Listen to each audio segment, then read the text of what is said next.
شاهد قناة الأهلي تعلن عن مفاجأة في موقف بن شرقي من المشاركة في مباراة الزمالك، وده طبعا بعد تألقه في المران. شاهد تفاصيل الخبر.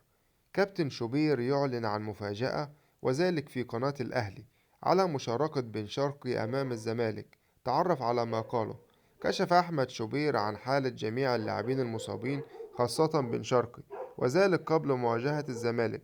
قال شوبير على قناة الأهلي: أشرف داري خلاص ظهر بشكل جيد في الوقت الحالي اللي شارك فيه أمام الإسماعيلي، وبات جاهزا للزمالك.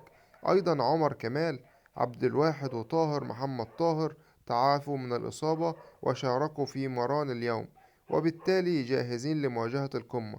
حالة أشرف بن شرقي بعد مشاركته في مران النادي الأهلي اليوم: مطمئنين للغاية للعب، أدى تدريب رائع والكل مبسوط منه، وعلى الأغلب سيتواجد بن شرقي في لقاء الزمالك القادم، لقاء القمة.